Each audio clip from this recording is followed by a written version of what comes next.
அல்லாஹ் ஜல்ல ஷானஹு வ தஆலாவுடைய பாசத்தை ரசூலுல்லாஹ் சொல்ற நேரம் நம்ம யாருக்கும் சொர்க்கம் போயிடாது. என்ன அவனுடைய பாசம் மட்டும் இல்லை என்றால் உங்க யாருக்கும் சொர்க்கம் போகலாம் ரசூலுல்லாஹ். நீங்கள் எல்லாம் இபாதத்து செய்யறது மூலமாக சொர்க்கம் நுழைய மாட்டீர்கள் என்றாங்க. சஹாபாக்கள் கேட்கிறாங்க, யார் சொல்லலாம் அல்லாஹ் நீங்களும் அப்படியே யார் சொல்லலாம், நிறைய எல்லாம் கஷ்டப்படுறீங்களே, நிறைய இது பண்றீங்களே, நிறைய தொழுறீங்களே, உங்களுடைய இபாதத்தாலே சொர்க்கம் போயிடாத யார் சொல்லலாம்?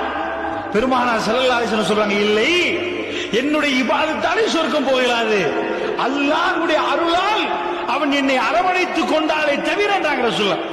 எவன அல்லாஹ் அருளால் அரவணைத்துக் கொள்றாங்களோ அவர்களை தவிர. நல்ல ஒரு கணக்கு போட்டுருங்க, அல்லாஹ் யாரையெல்லாம் பாச நேசம் கொள்றான்னு வைங்க சொர்க்கம் போயிடுவாங்க. ரசூலுல்லாஹ் சொன்னாங்களே, ஒண்ணுமே பண்ணாதவங்க விபச்சாரம் செய்யறவரால் கிணத்துல இறங்கி கீழே சொக்ஸ்ல காலனியில தண்ணி படுவது, கீழே உள்ள தண்ணி, ஒரு நாய் நாக்கு நீட்டு இருக்குது, தாகத்துல வெம்பி சாவுது.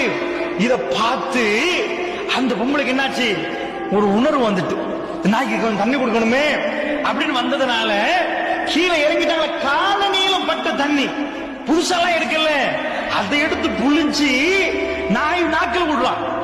ரசூல் ஸல்லல்லாஹு அலைஹி சொன்னார்கள், அல்லாஹ்வுக்கு அவன் மேல ஒரு அன்பு வந்துட்டு, தகலல் ஜன்னத் சொர்க்கம் பேரு உனக்கு சொர்க்கம். நல்லா புரிந்து கொள்ளுங்கள், அல்லாஹ்வுடைய நல்லடியார்கள், அல்லாஹ்வுடைய பாசம் யாருக்கு கிடைக்கும் யாருக்கும் தெரியாது. பாசம் கிடைத்து விட்டால் சொர்க்கம் போடுவான்.